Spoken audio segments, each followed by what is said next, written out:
avec les commerçants de façon générale. yokkute bi dañ koy appliquer léegi mais wàññite bu amee dañ la naan non démb xaaral ba ma dem magasin ba chargé waat ma soog ko appliquer. et c'est là où également on attend l'État à travers les services du commerce ak yi ni mel pour que les mesures annoncées de baisse ñu mën leen appliquer immédiatement. très bien alors dañuy waxtaanee leen neen Bachir mu di convocation qui dit Bougar Diouf dañ ko convoqué à la sûreté urbaine donc plainte Bougar Diouf apporte la réplique à Abass Fall donc suite à une plainte déposée par le maire de Dakar.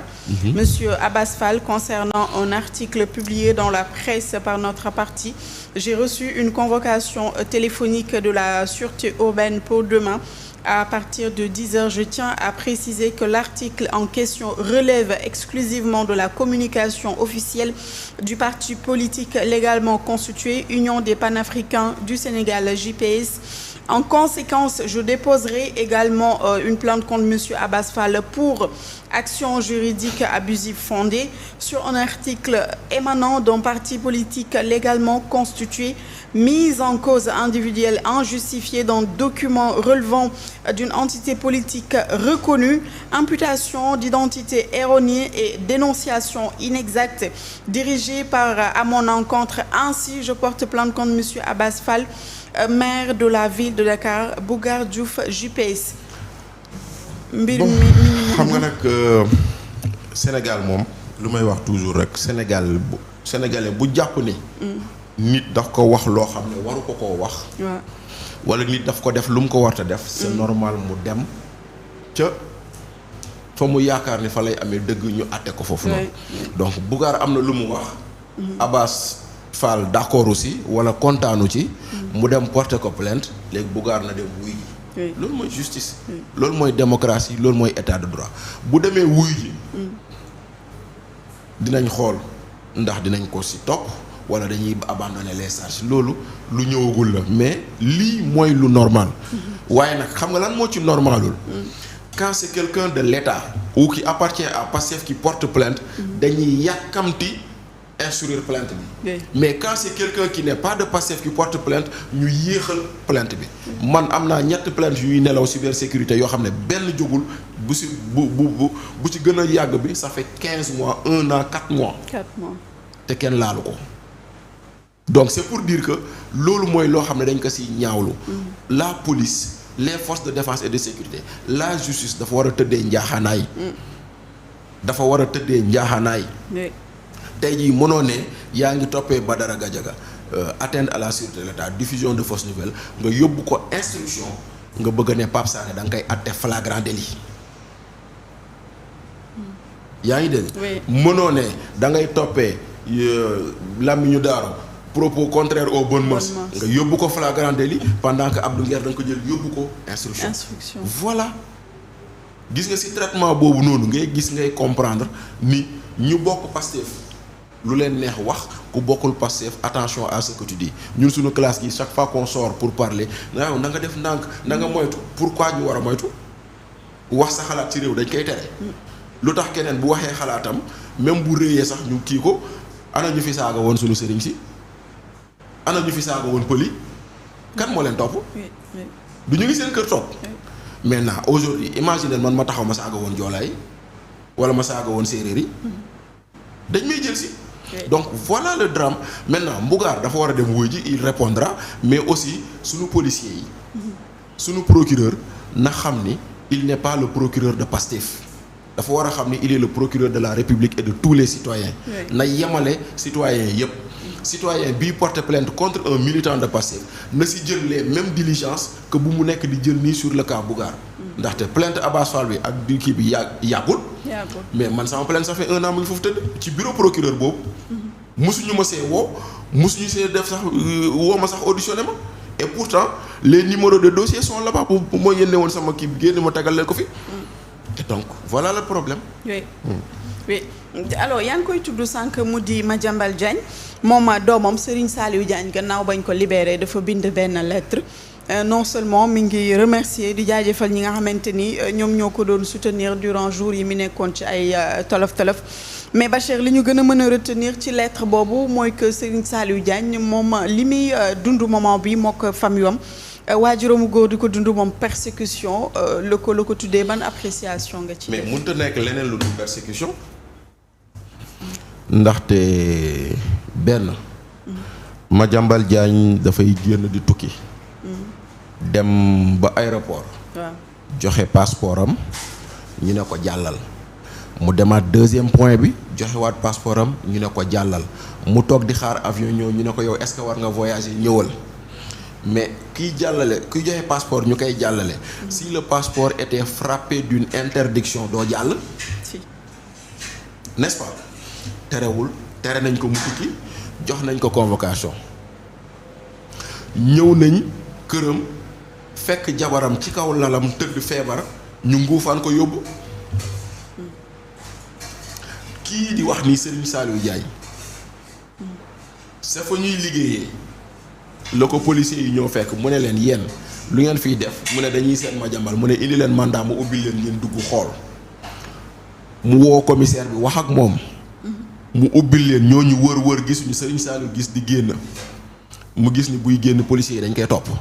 moo leen lu xew mu ne la waa ñëwal mu ñëw di indi ay garab pour tantam parce que kii jabar papam la tantam la du yaayam mu koy yóbbul ay dara ñu ne ko yow la kat daw Madiambal waa duggal mu dugg ñu entendre ko sur PV garde à vue ko parce que dañ ko entendre pare ñu ne xaar leen mu ñibbi waaj ne ko noo xaaral j'espère que yow tu vas rentrer ñu toog ba ngoon procureur ne non bu mu ñibbi garde leen ko à vue ñu jël ko garder ko à vue moom ak tantam ak rakkam ak xaritu papam ñu yóbbu leen auprès du procureur financier. Procureur financier def réquisitoire pour dire Madiambal dañ koy toppee lii njort nañ ni soxnaam da ko doon complice njort nañ ni doomam Mohamed ci complice yi la bokk. njort nañ ni sëñ Omar Mbaye ci complice la bokk. tuddul benn yoon Serigne Saliou mu ñëw devant le juge terewul juge bi xool ko placé ko sous mandat de dépôt koo xam ne tudduñu la benn yoon ci enquête bi rapport bi tudd la ñu teg la. bu dul persécution lan la ma jóge ko foofu noonu mu ñëw dugg kaso toog tëdd fa juge bu ko tëjoon te amul benn droit tëj ko juge boobu moo ko tindi doomu Madiambal bi demandé wul liberté provisoire ay avocat am demandé wuñ ko c'est le juge qui a décidé d'office de le libérer mais juge boobu ko libéré mu ngi téye jabaru Madiambal bu ñëpp xam ni daa feebar ndaxte ba ñuy ñëw di ko entendre avocat Madiambal yi jabaru Madiambal dañ ko ne kii de dossier médical am mu ngi nii daa feebar terewul mu placé ko sous mandat de dépôt yóbbu ko à la maison d'arrêt des femmes mu ne fa ba santeem dégradé ñu soo ko yóbbu pavillon spécial mu ngi foofu toog di xaar man seeti naa ko ñaari yoon mais ñaari yoon yu ma ko seeti yëpp Fama maa Binta Jaabi buy ñëw puus moo koy indi chaise roulante lañ koy indee kon kooku lan lay def foofu mais loolu yëpp boo newul persécution la lan lay doon Serigne Saliou a raison de dire que c'est une persécution. mais Madiambal ci loolu Bachir ñëpp ñi ngi réclamer na ñibbisi parce que famille wam ñi ngi nekk ci ay tolof ñi ngi leen téye ñi ngi teg loxoom yenn ci ay biens mais Madiambal s'il était au Sénégal est-ce que ça allait changer quelque chose ci procédure yi nga xamante ni dafa nekk en cours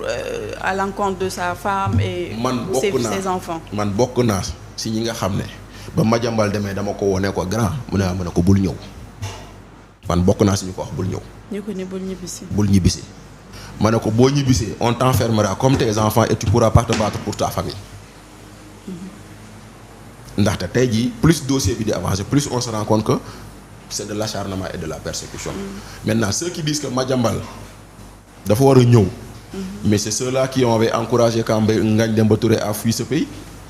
c'est ceux-là qui avaient encouragé Khadija Mahécor quand elle a fui. c'est ceux-là qui avaient encouragé Sadikh Top quand il a fui ak keneen ak keneen. donc moo tax lu nit ñi di wax c'est pas important. l'essentiel moo di ni moom Madiambal il mène un combat aujourd'hui qui est politique. il mène un combat aujourd'hui qui est politique et dans ce combat politique fa mu nekk déjà mu ngi nii du dem nañ mandat d'arrêt bi baaxul.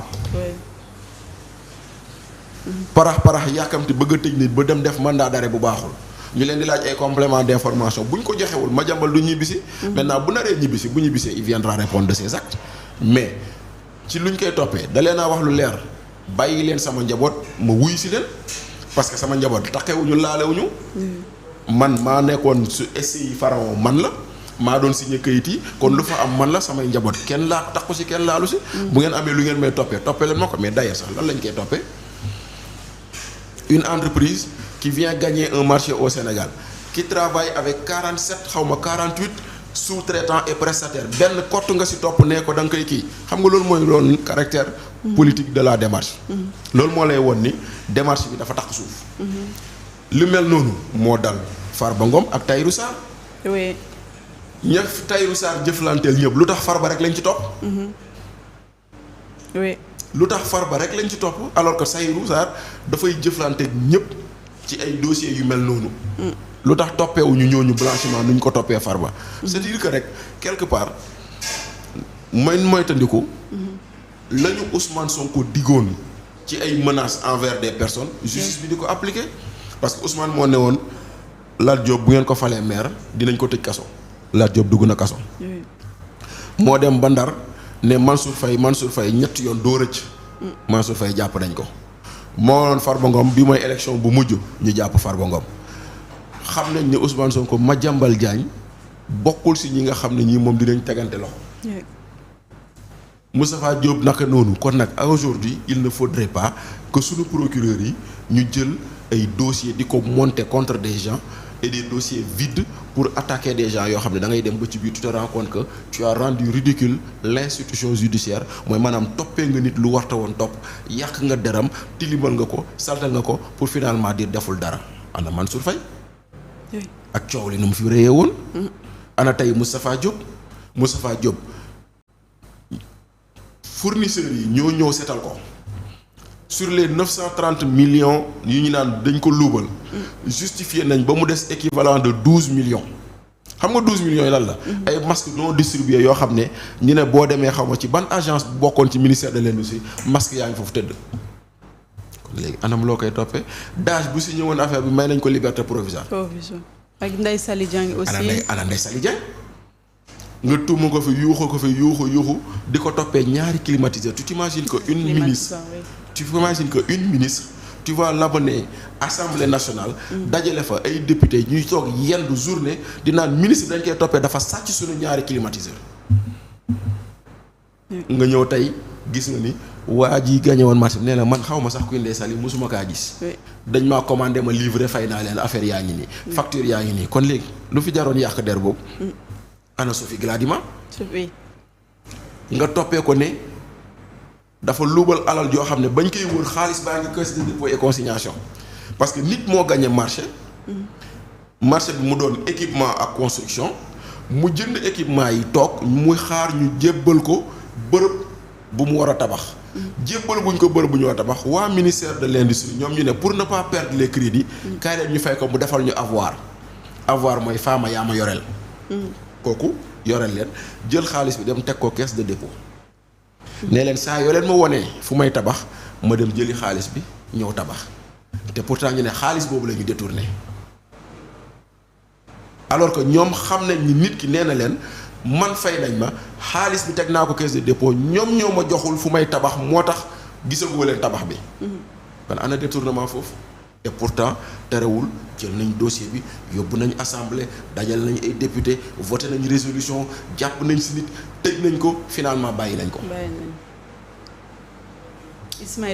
Ismaïla Madior même chose keneen ak keneen moo tax ma naan leen seen reddition des comptes bi boo deful ndànk dërëm duñ ko si jëlee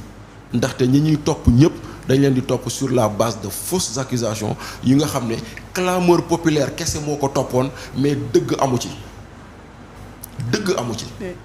ndaxte clameur populaire bi rek moo daan nañ wëy Mansour Faye sàcc na suñu ceeb bi te kenn mënu la prouver loolu Moustapha Diop sàcc na suñuy masque te kenn mënu la prouver loolu léegi nag nga topp nit yi te yow amoo preuve tu as mobilisé des procureurs tu as mobilisé des enquêteurs tu as mobilisé des juges sur un temps boo xam ne ñeneen ñu ngi toog di xaar seeni dossier pour finalement dire que defoo leen dara moo tax nag man ba mu ñu commencé di waxu reddition des comptes dama bokkoon si doon naan bañuma reddition des comptes attention à ne pas faire un règlement de compte mais bu ngeen di def reddition des comptes boole leen ci liggéeyaale réew mi ndaxte sànq nee naa la ñaari weer yi ñu génn bu rombee maalaw bii ne Thiès bu ñu mën a inauguré ñu ne président moo ko inauguré gisuma lu ñu fi def lu nit mën a teg baaraam ni lii réalisation et pourtant on ne prend tout notre temps à discuter des sujets judiciaires diw mi te finalement zéro. Oui. En fait, on termine par ce sujet, Bachir, muy brassard rouge à la RTS.